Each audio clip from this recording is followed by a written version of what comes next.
Abra sua Bíblia comigo em Ruth, capítulo 1. Você está na Quinta da Esperança. E hoje o Senhor, Ele tem uma palavra de alerta para nós. Amém? Alerta também é esperança.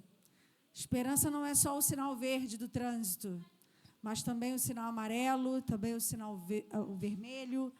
Tudo aquilo que Deus faz promove esperança em nós. Nós só precisamos entender o que Deus quer fazer. E ainda que nós não entendamos de imediato, compreender que nele nós encontramos esperança. Amém? Ruth, capítulo 1. Glória a Jesus. Aleluia. O tema da mensagem que eu quero deixar no coração de vocês é: quem não crê se precipita. Amém? Por que você precisa crer? Para que você não tome decisões precipitadas que o Senhor não está. Por isso você não pode perder a sua fé. Por isso que você não pode deixar de crer, de acreditar. Crer em quê? Acreditar em quem? Crer em Deus e acreditar naquilo que Ele prometeu que vai fazer. Porque dentro desse processo de crer, você não vai levantar a bandeira da vitória todo dia, mas você vai levantar a bandeira da espera todo dia. Você viu a gente no domingo lá, levantando a bandeira e tal, e comemorando. Quem já se recuperou daquele dia? Eu não me recuperei ainda, eu estou só Jesus. Toma água, cada dia eu estou com um negócio diferente. É muita emoção, né? Por quê? Porque a bandeira da espera, ela fica estendida muito mais tempo do que a bandeira da vitória. Então, se você não tiver estrutura para levantar a bandeira da espera, você não vai levantar a bandeira da vitória. Amém? Diga-se comigo, se eu não tiver estrutura para levantar a bandeira da espera, eu não levantarei a bandeira da vitória. Então, por isso que na sua caminhada, você precisa pedir ao Senhor: me ajuda a esperar. Me ajuda a aguardar o tempo. Porque você esperou 9 meses para nascer. Aí, para cumprir um propósito, que é necessário uma estrutura para você cumprir, que Deus está forjando, você não dá conta de esperar. Você imagina se você tivesse nascido de um mês. Gente, tem muita gente andando e eu estou tentando me concentrar. Eu gostaria que as tias sentassem perto das crianças aqui na frente, se não for para a salinha, que os adultos sentassem, porque a gente está na hora da palavra, e tivesse reverência à palavra do Senhor. Amém? Glória a Deus. Bota um fundo aqui para mim, Andrei, para eu não perder meu foco aqui. Amém, Maria? Você pode sentar, por favor? Isso. Aline, senta. Amém. Vou esperar vocês pararem de andar para eu continuar pregando.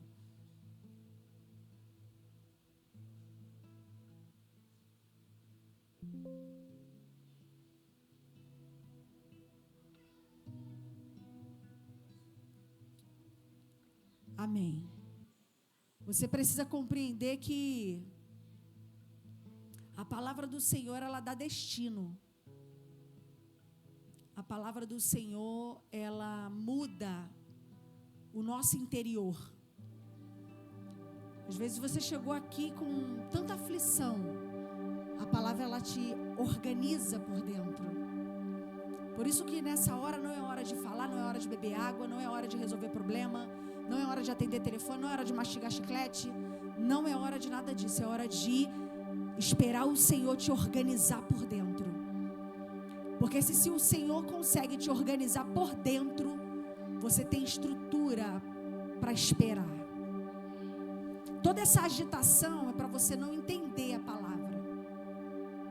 Coloca a mão no seu coração e diga comigo assim: Senhor Jesus, eu sujeito o meu espírito, a minha alma e o meu corpo diante da tua presença, eu me sujeito à tua vontade, que é boa, perfeita e agradável.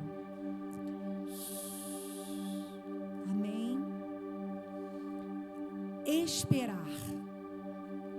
Só espera quem não é soberbo,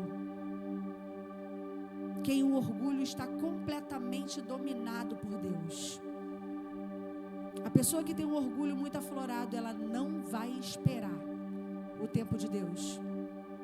E no meio do processo ela vai dizer que essa precipitação é a vontade de Deus. Mas quando o resultado da precipitação acontecer, ela vai ver com os olhos que não era a vontade de Deus. Porque Deus, antes de você se precipitar, Ele avisa, Ele dá sinais, que não é Ele. Mas o orgulho, que também é uma voz, que também é um Deus, é mais forte em você. O que nós precisamos exercitar nessa noite? Que a voz de Deus seja mais forte que a voz do orgulho. Porque a voz do orgulho, quando ela supera e te domina, você não ouve nada e ninguém. Quer saber quando é orgulho? Você não ouve nada e ninguém. Você é indomável. Você você está totalmente convicto de tomar uma decisão porque você quer. E aí, quando você quer fazer algo, independente da vontade de Deus, você vai dar um motivo pelo qual você está tomando aquela decisão. Você vai dizer assim, olha, sabe por que eu fiz? Porque eu quero te dizer uma coisa nessa noite. Motivos não vai faltar.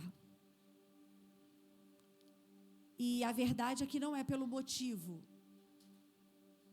que nós nos precipitamos, é por causa do orgulho. Aí o orgulho fala assim, olha, é por causa disso. Não. É porque você não sujeitou todo o seu ser à vontade de Deus. E para testificar essa história, eu quero falar só de Noemi para você. A Bíblia diz em Ruth, capítulo 1, o seguinte: ora, sucedeu que nos dias em que os juízes governavam, houve fome na terra. Repita comigo assim, ó, houve fome na terra. E um certo homem de Belém de Judá foi residir temporariamente, diga comigo, temporariamente, na terra de Moabe, ele, sua esposa e seus 2 filhos. E o nome do homem era Elimeleque, e o nome da sua esposa era Noemi. E o nome dos seus 2 filhos, Malom e Quilion, efrateus de Belém, de Judá. E eles chegaram à terra de Moabe e ali continuaram. E Elimeleque, marido de Noemi, faleceu. Diga comigo, faleceu. E ela foi deixada com seus 2 filhos. E eles tomaram para si esposas das mulheres de Moabe. E o nome de uma era Orfa e o nome da outra era Ruth. E eles habitaram ali por cerca de 10 anos. Diga comigo, 10 anos. E Malom e Quilion também faleceram. Diga comigo, também faleceram. E a mulher foi deixada sem os seus 2 filhos e marido. Muito cuidado quando a fome for terrena, quando a fome for carnal, quando a fome for uma necessidade humana, passageira da terra. Você não pode tomar decisões espirituais por causa da necessidade humana. Não havia fome de Deus, havia fome de pão, de comida. No lugar onde não há fome de Deus, você não pode sair. Mas no lugar onde há fome de Deus, você precisa tomar uma decisão. O que aconteceu com Noemi? Noemi precisava aceitar o período que Deus estava tratando o povo. Israel estava sendo governado pelos juízes, que foi uma permissão de Deus. Se você ler o livro de Juízes todo, e todas as vezes que Deus levanta um juiz, é por causa do clamor do povo que estava vivendo uma opressão. Lembra quando eu preguei de Gideão? Clamaram ao Senhor. Eu não esqueço dessa frase, que eu fiquei ouvindo em casa. E clamaram ao Senhor. Começa assim a mensagem. O Andrei pegou a edição dessa parte, então ficou muito na minha cabeça. Então, Juízes, ele é repleto desses momentos do povo, em que o povo ele é pego em rebeldia. A Bíblia diz assim, e de novo o povo fez o que era mal diante do Senhor. E os filhos de Israel clamaram ao Senhor. E aí Deus levantou um juiz para governar. Então Noemi, ela estava vivendo o final dessa era. Tanto é que antes de Ruth, é o quê? Juízes. Só que o que Noemi fez? E sua casa e sua família decidiram tomar uma atitude precipitada. Diga para essa pessoa que está do seu lado: não tome decisões baseadas na fome da terra. Porque senão você vai tomar decisões precipitadas. E decisões precipitadas abortam o propósito de Deus na sua vida. E o seu ventre espiritual, ele não pode ser abortivo.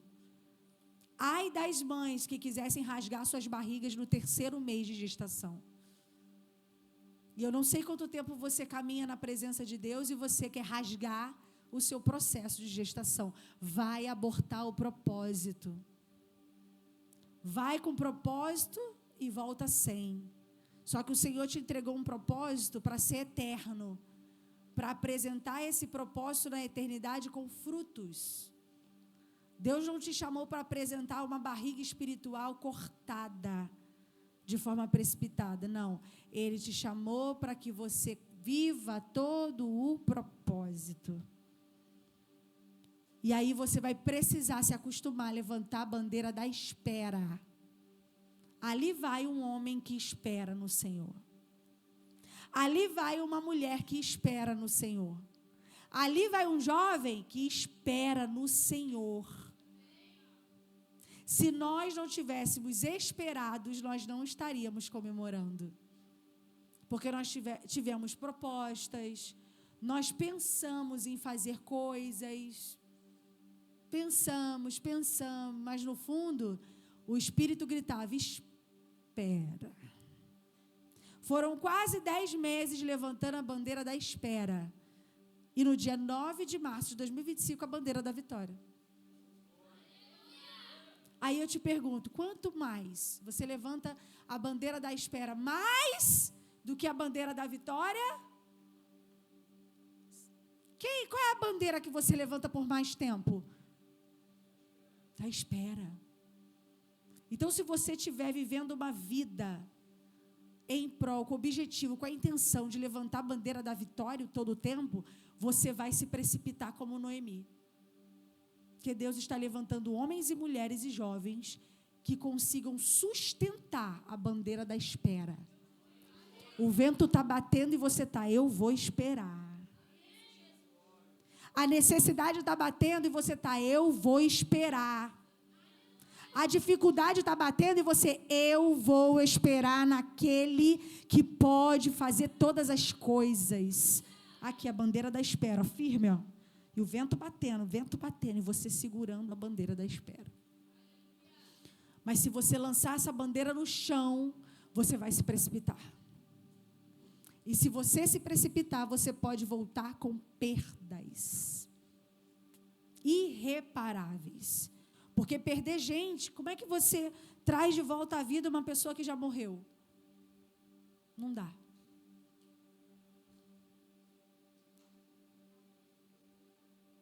Existem perdas na nossa vida que nem é de gente, mas não dá para reparar. Não dá para pegar de volta, acabou.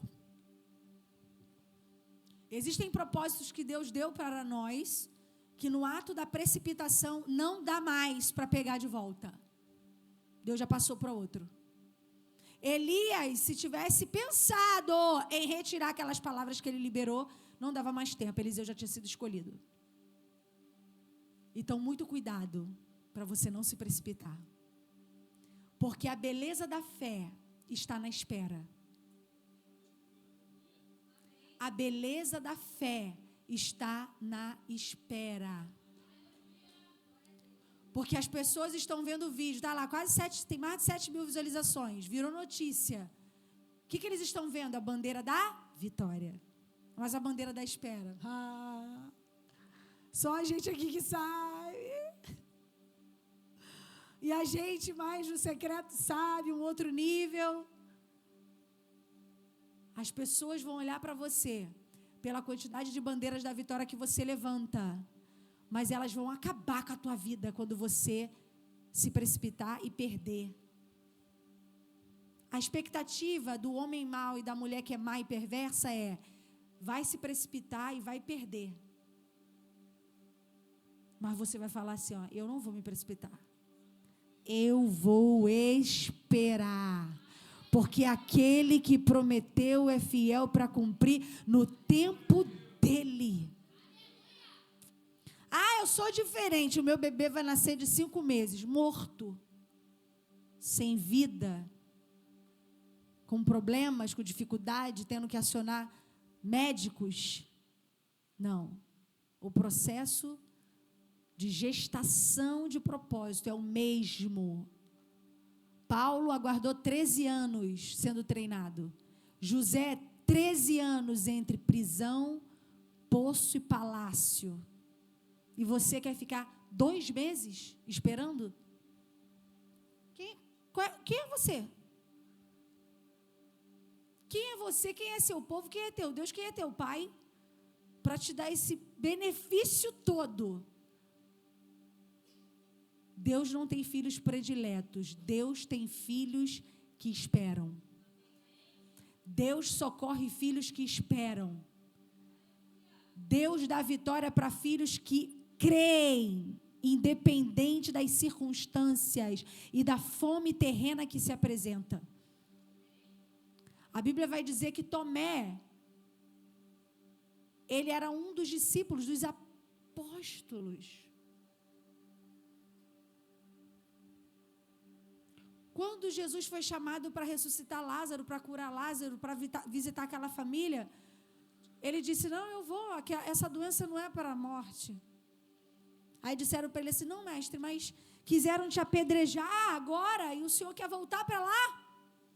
Sabe o que Tomé falou? Vamos com ele, a gente morre com ele. A gente morre com ele, bora? Tomé se disponibilizou para morrer com Jesus. Tomé tirava dúvidas. Quem é o caminho, Senhor? Como é que é o caminho? Como é que o Senhor vai mostrar o caminho para nós? Foi ele que fez essa pergunta. E Jesus disse, não, eu sou o caminho. Mostre-nos o Pai. Vocês não cantam aí? É o Alessandro, né, que canta. Mostre-nos o Pai. Revela o Pai, revela o Filho. Tomé falou, revela-nos o Pai. Olha, que petição linda. Vamos morrer por Ele.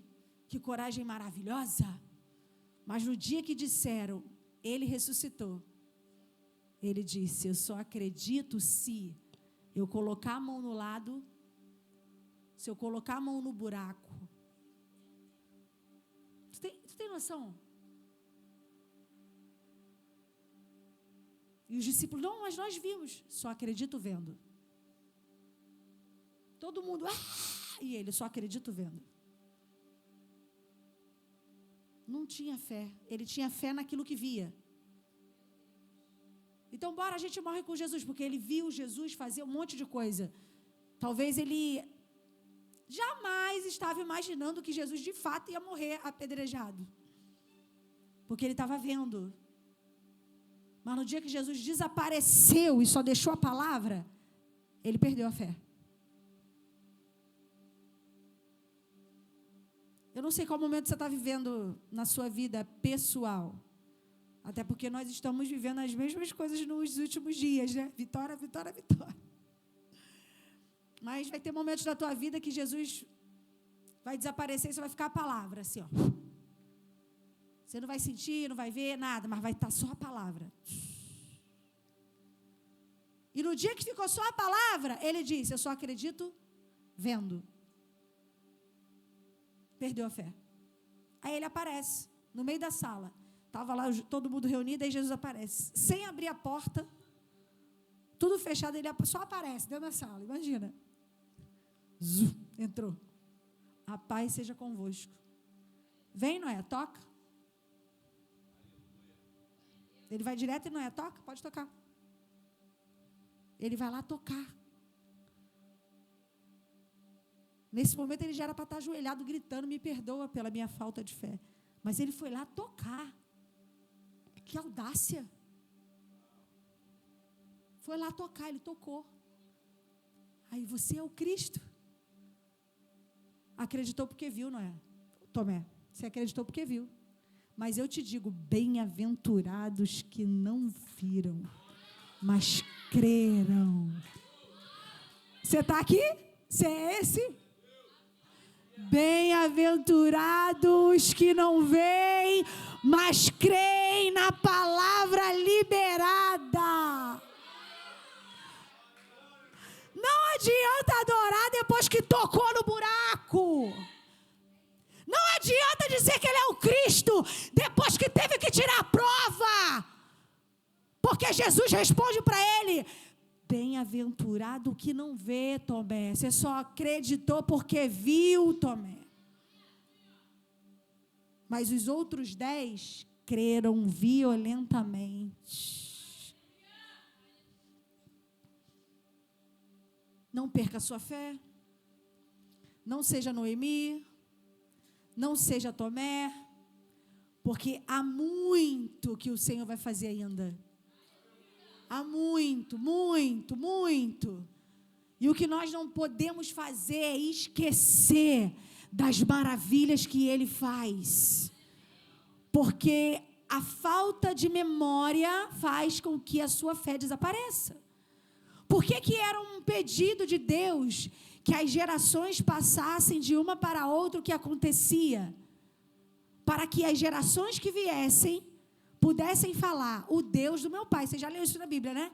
Quando fala assim, o Deus de meu pai, o Deus de Abraão. Por que eles falam dessa forma? Porque eles contavam as maravilhas de gerações em gerações. Aí eu te pergunto, você contou para o teu filho o que aconteceu? Você contou para os seus vizinhos, para os seus amigos, para os seus parentes, vocês saíram gritando, contando para todo mundo? E o que você já viveu no passado, você contou para eles?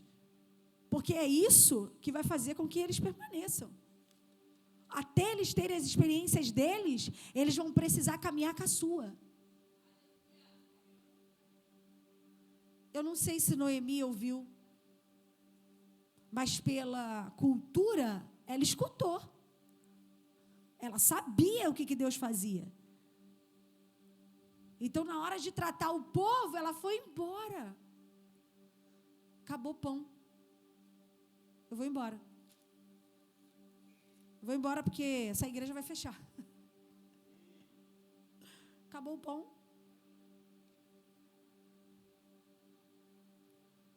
E eu coloquei 3 tipos de perdas que apontam a perda da Noemi. A primeira perda que ela sofreu foi a perda da segurança. Quando a Noemi decide largar a cidade do pão, a cidade de Belém, ela perde a segurança.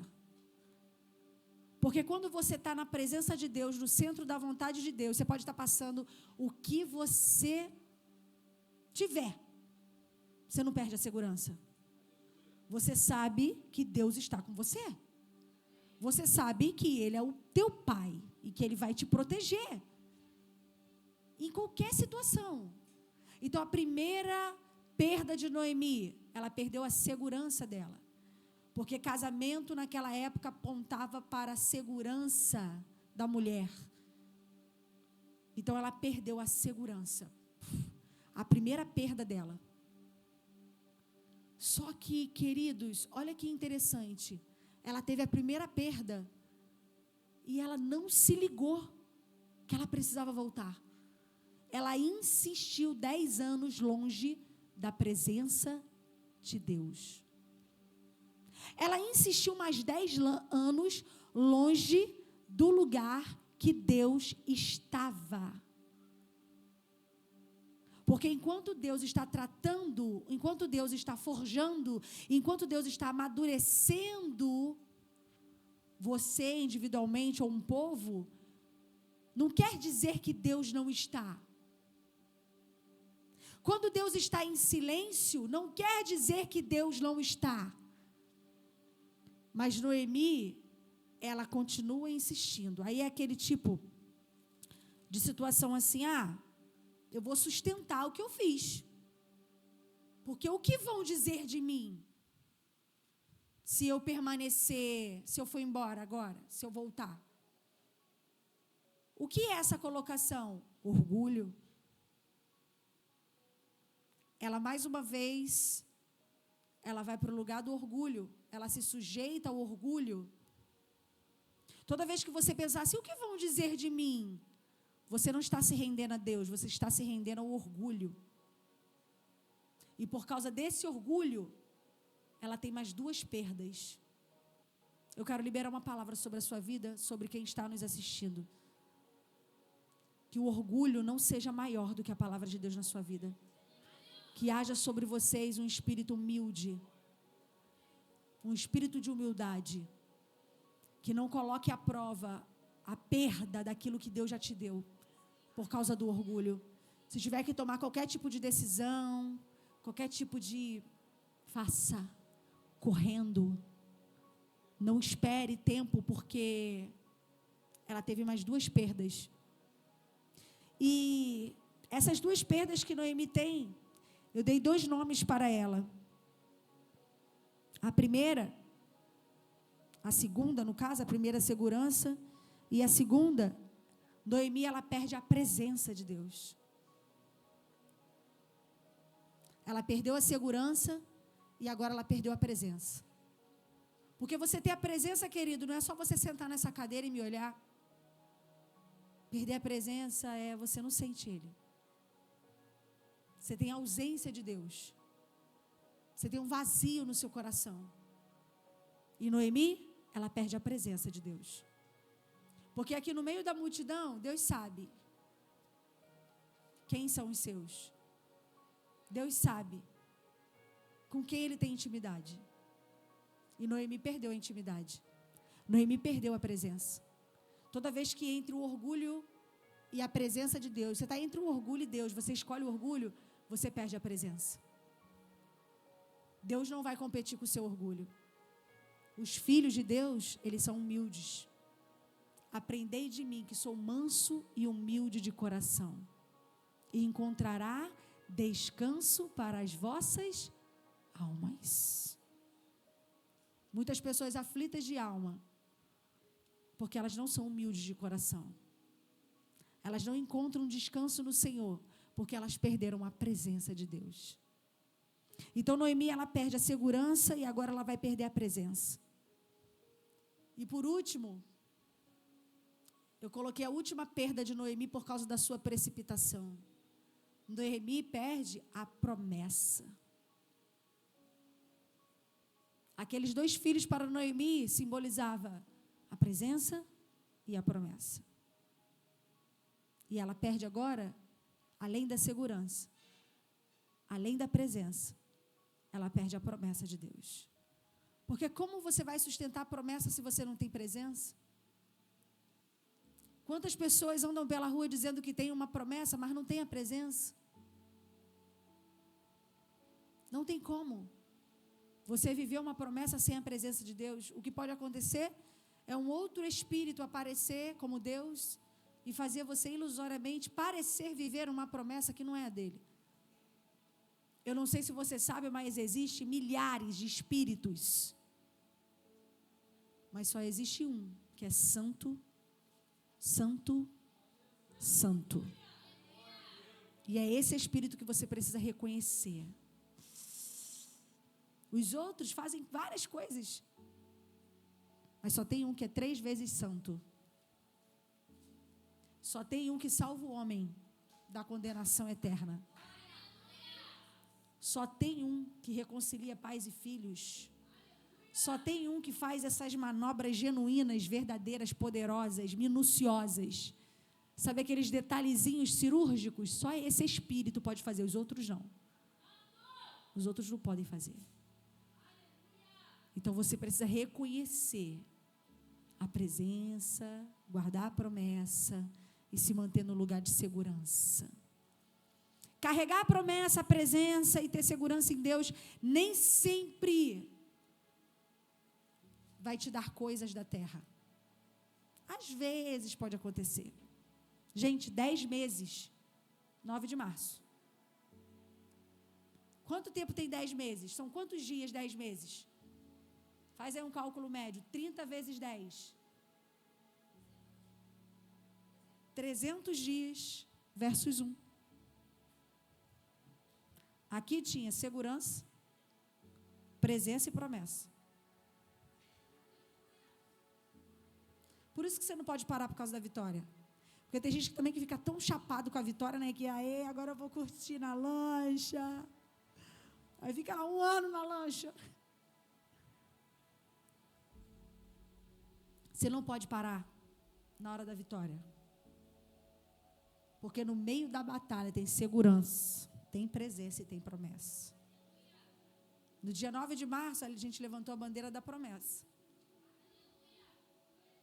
Mas a segurança e a presença é no deserto. Você continua, você se alimenta, você persevera no deserto, com a presença e com a promessa. Com a presença e com a promessa. Aleluia. Que o Senhor guarde a tua vida e te leve para esse lugar de segurança. Esse lugar da presença de Deus. E esse lugar do conservar a promessa. E aí, quando a gente levantar a bandeira da vitória, vocês colocam a estaca lá e fala: qual é a próxima, Senhor? Eis-me aqui, estou pronto. Que se cumpra o teu propósito, que se cumpra o teu querer. Fique feliz quando você tiver uma causa para lutar. Que soldado é você que quer ficar aposentado vivo? Perdeu uma perna na guerra? Perdeu um braço na guerra? Está amputado? Está saudável? Então bora guerrear, filho. Sabe por quê? Para a sepultura, que é o lugar que tu vai, não tem sonho mais. Para a sepultura, que é o lugar que você vai, não tem como fazer mais nada. Então faça agora tudo o que você pode fazer. E glorifique o nome do Senhor em vida, na terra, para que as gerações olhem para você e digam: ó, ali vai um homem cheio de fé, ali vai uma mulher cheia de fé, ali vai um jovem cheio de fé, que tem capacidade de esperar. Então que você não seja como Noemi, que você não perca a sua fé, que você não se precipite, que você não seja como Tomé. Que incredulidade foi aquela? Não, mas que você creia sem ver. Creia sem ver. Aleluia. Creia sem ver, porque que graça tem você crer vendo? Você não é crer, é um fato. É um fato, você presencia um fato lógico. 1 mais 1, 2. O que é isso? Fato, lógica, realidade. Agora, fé, você crê, não pode existir. Para você se nomear, eu sou uma mulher de fé, eu sou um homem de fé, você primeiro tem que ter um histórico de que não viu, mas apareceu. De que não existia nada, mas aquilo surgiu na tua frente. Aí você tem um histórico de fé. Eu quero orar por você nessa noite. Aleluia. Glorifico o Senhor por essa palavra. Deus é maravilhoso. Se Deus está trazendo uma palavra dessa, é porque deve vir coisa por aí, hein?